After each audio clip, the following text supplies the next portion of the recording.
to another episode of Your World. I'm Dara Kamarani and now I'm here at Bumi Pakubuwono. Let's start our first segment with stories from COP28 in Dubai, which held in 30th November to 12th December. Here's the details.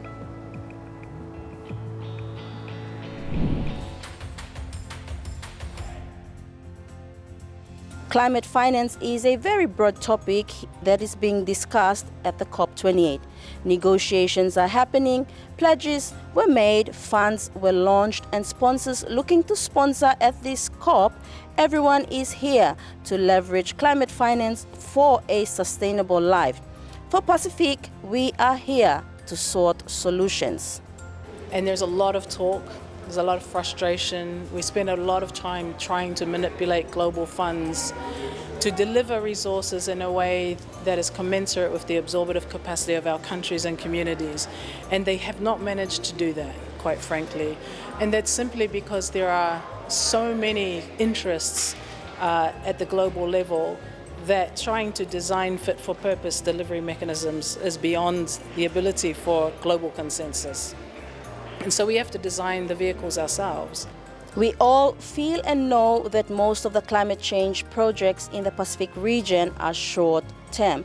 Coral Pasisi, the Director for Climate Change and Sustainability with the SPC, elaborates more on how we can leverage climate finance to do longer projects. And it's critical, right? Climate change is not going away. It's going to be here for generations to come. And so we can't address that with short piecemeal project-based finance. And this is essentially what Niue has done in developing a trust and then a vehicle to capitalize that trust in a fairer way that reduces the transaction costs of many different donors wanting many different reports and many different ways in which you can get that funding. So if we create those vehicles at country level or community level that harness those funds and they reduce the transaction cost and then they disperse at a rate over a very long period of time, we actually can sustain those investments and sustain those activities. And we can build the workforces that we need to deal with climate change. So if we train and retain and supplement our capacity as small island states, then we have a chance of owning our climate change journey. If we don't, we will always be subject to international experts coming in for very short periods of time, doing some good, but it only lasts for a very short period of time. We need our children to be trained. We need to give them careers that are certain into the future and let them use both their traditional knowledge and practical experience plus the Western system of education to empower our Pacific people to sustain that effort into the future forever, not for a period of 5 years or 3 years. There is a huge gap in climate finance for the Pacific region, but being resilient Pacifica people, they put to good use the funds that come their way for a better life. Siniva Kasimani reporting for Pacifica TV. Over the last few weeks, COP28 has been a dynamic series of events, with leaders, policymakers and negotiators working hard to address the pressing climate crisis that will undoubtedly affect our youth and their future. Amidst the discussions, young leaders have played a prominent role ensuring their visibility and making their voices heard. Last night, Jinyan Liu, a 16-year-old from China, spoke on the preservation of cultural heritage under the climate change environment, proposing some viable actions to preserve cultural heritage. Among the 10 ways we can help fight the climate crisis proposed by the UN Environment Programme, I find 2 of them especially achievable for teenagers. Spread the word and dress smart. Spreading the word means transmitting the concept by encouraging your friends and family to reduce their carbon emission. Moreover, the fashion industry accounts for 8 to 10% of the global carbon emissions, which is more than all international flights and maritime shipping combined, and fast fashion created a throwaway culture. But we can change this by dressing smart.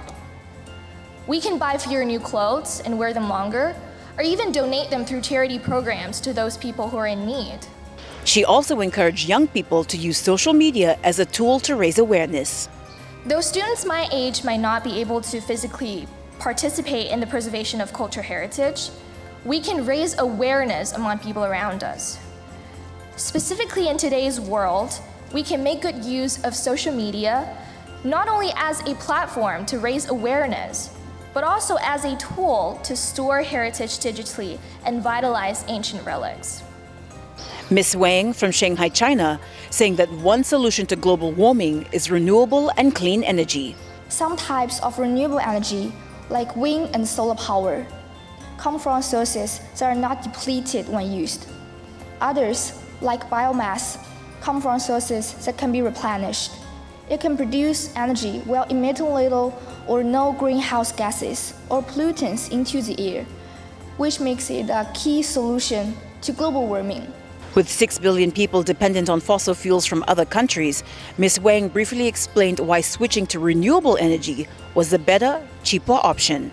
First, renewable energy actually is the cheapest power option in the most region of the world. The cost of electricity from solar power fell by 85% between 2010 and 2020. Secondly, renewables offers a way out of import dependency for countries that are net importers of fossil fuels. With COP28 rounding up for another year, the youth panel took the opportunity to remind everyone that changes, no matter how small, can make huge impacts. There are more and countless examples of how small everyday actions can contribute to a better tomorrow. And it's important to note that no matter how small our actions are, small changes do make huge impacts as long as we put time and effort into doing them. For Pacifica TV at COP28 in Dubai, I'm Amalia Rigsby. As time runs out for the negotiators at COP28, the lead figures are ramping up the pressure to achieve positive results. Ambition, urgency and flexibility being the key words. But the areas where options need to be negotiated have narrowed significantly. The global stocktake needs to help all countries get out of this mess. Any strategic landmines that blow it up for one, blow it up for all. In this final quarter, it's all eyes on the prize. That means highest ambition outcomes must stay front and center. The reality is the highest ambition outcomes are the only way for all governments to leave Dubai with a win under their belt. It's time to seek compromise for solutions without compromising on the science or compromising on the need for the highest ambition. But it is essential that the global stocktake recognizes the need to phase out all fossil fuels on a time frame consistent with the 1.5-degree limit and to accelerate a just, equitable and orderly energy transition for all. We can't keep kicking the can down the road. We are out of the road and almost out of time.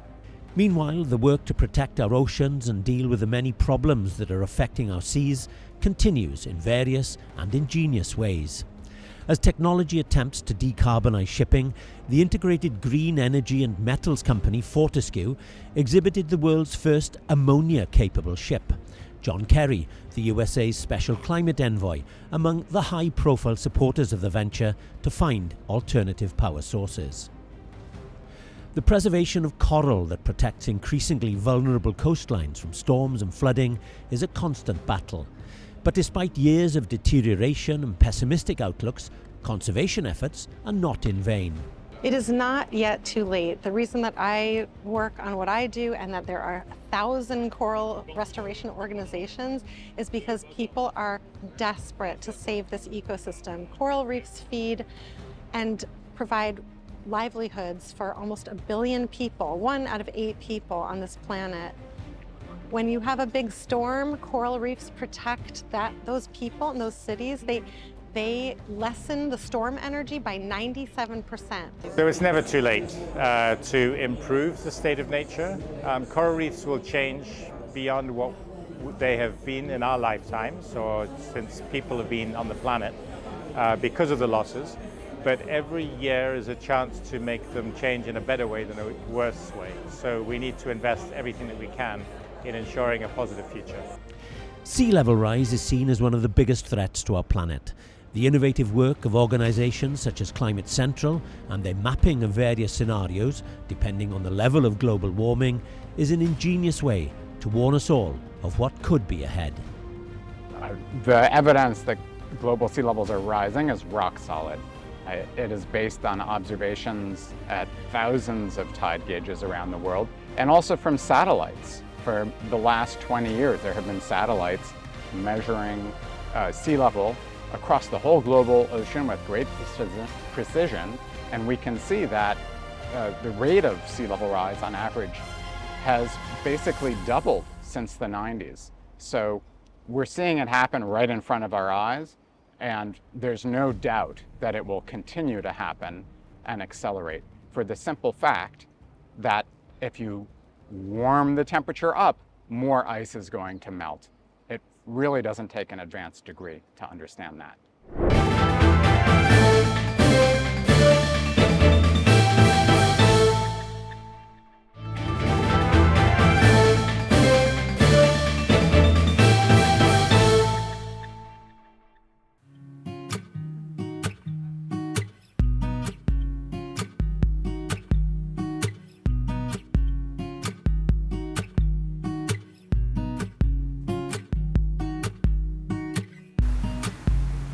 The under-renovation National Museum will be reopened to public by the end of next year, after part of the building was caught on fire earlier in September. Satu, investasi. President Joko Widodo underscored the importance of continually improving the domestic investment climate in order to boost Indonesia's competitiveness at the global level. President called on government officials to focus on resolving domestic investment problems rather than marketing orientation. He noted previously the attention was on marketing without resolving the fundamental problems. Citing example of domestic problems is land acquisition and complex permits, which have been main culprit for inviting investors to Indonesia. President Jokowi has set economic growth target of between 5.1% to 5.7% in 2024 amid global uncertainties.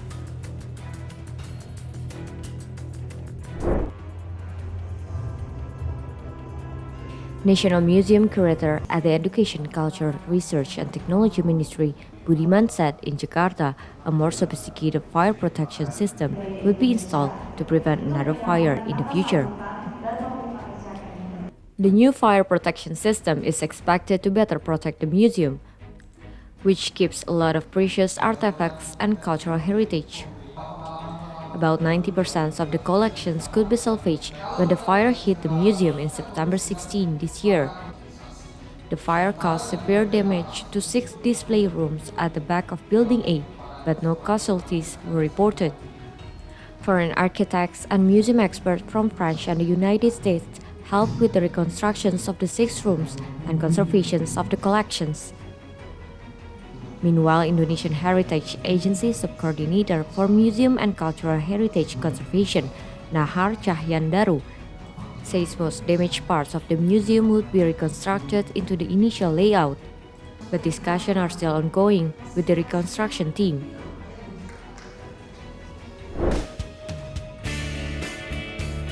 Communities of 7 ASEAN nations came together in a spectacular showcase of athletic prowess and regional unity. The event transcended borders, creating an atmosphere where competition transformed into collaboration and diversity into shared pride. Exciting sport events took center stage as sports competitions and culinary delights enchanted spectators, fostering mutual understanding and appreciation. Ambassador of Indonesia Ridwan Hassan, as the host of the event, quoted Nelson Mandela to state, "Sports has the power to change the world." The event witnessed a participation of over 220 players, both men and women from ASEAN communities in Qatar. The ASEAN Sports Day left an indelible mark, a testament to the power of sport in fostering regional pride and unity.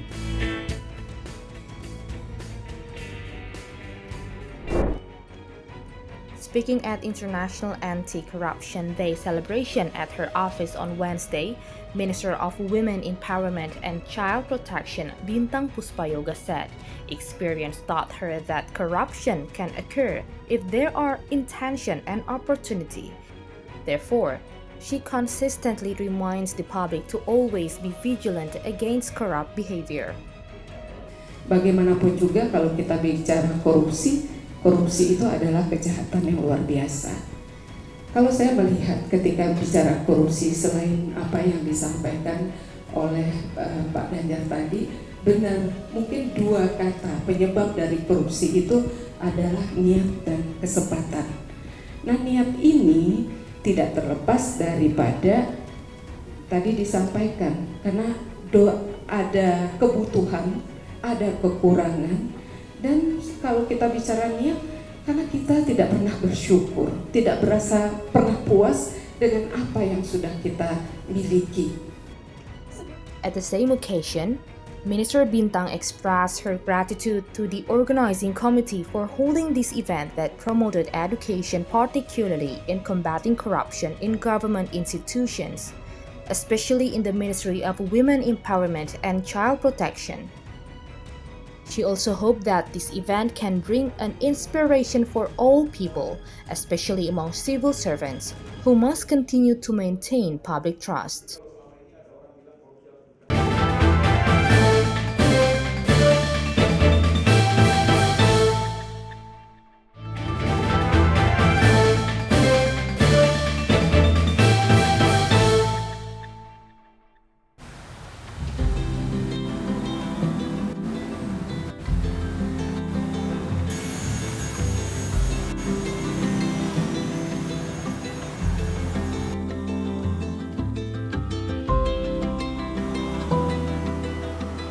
Moving on to our third segment, we have the stories where China enhances populations of Siberian tigers in a resourceful way, and also they start to build scientific research stations in Antarctica.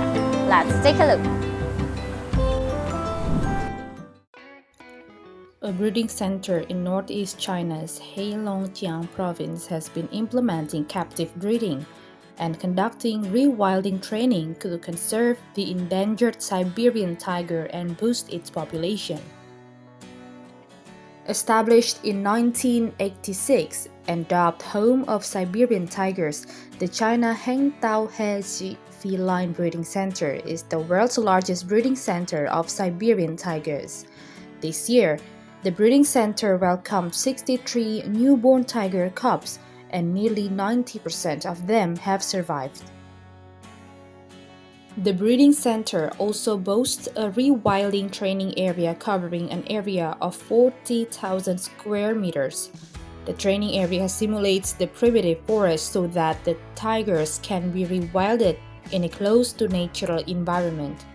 At present, the population size of the wild Siberian tigers in China is not large enough for their sustainable survival in the wild, and the improvement of the ecological environment is an important factor for their smooth return to the mountains and forests. In recent years, Heilongjiang has built a number of nature reserves to protect Siberian tigers, Amur leopards, and other wild animals, implemented forest protection and wetland restoration projects, and cracked down on various illegal and criminal activities that harm wildlife resources. As a result, the population of rare and endangered wild animals, including Siberian tigers, have been effectively restored. Members of China's 14th Antarctic Expedition Team on Thursday began to build China's 5th scientific research station in Antarctica after they unloaded supplies for the project on the shores of the Ross Sea. China's icebreaker Shuilong 2 and cargo vessel Tianhui sailed over 8,400 nautical miles and after a 36-day voyage reached an inexpressible island in the Terra Nova Bay on the Ross Sea, where the new research station will sit. It is expected to take around 2 months to complete the project. The station is designed to accommodate 80 researchers to conduct scientific atmospheric, oceanic, biological, and ecological observation and research.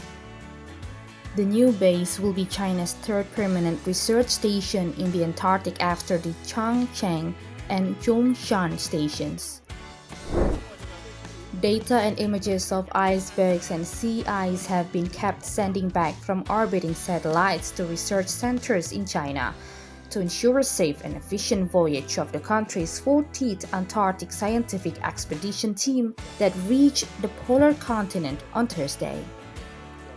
The expedition team has been traveling on China's research icebreaker Xuelong-2 and its companion cargo vessel Tianhui through the ice-laden Ross Sea of the Southern Ocean in Antarctica. The Ross Sea region is an area where various natural geographic elements interact intensively. It is a sensitive region for global climate changes and an ideal place for polar scientific research. Satellite images of the Ross Sea region are being sent back to China's National Satellite Ocean Application Service. The orbiting satellites have been collecting data, including the types of sea ice, waterways between ice sheets, tracks of icebreakers, and sea ice density after the expedition team entered the ice-laden sea region to support its travel toward China's search station in Antarctica and its following scientific task. The Rice Road exhibition opened on December 11th in Hau Kiang Province as part of the International Festival of Vietnam Rice Industry, Hau Kiang 2023. The event, themed Centennial Journey of Vietnamese Rice, is one of the festival's highlights. It showcases a range of images, from historic rice farming memories to modern practices. The exhibition also features the Vietnamese rice map, which introduces various rice types from all 63 provinces and cities in the country. The festival is expected to attract approximately 200 international delegates from 39 countries and territories worldwide. It will remain open from now until January 3rd, 2024.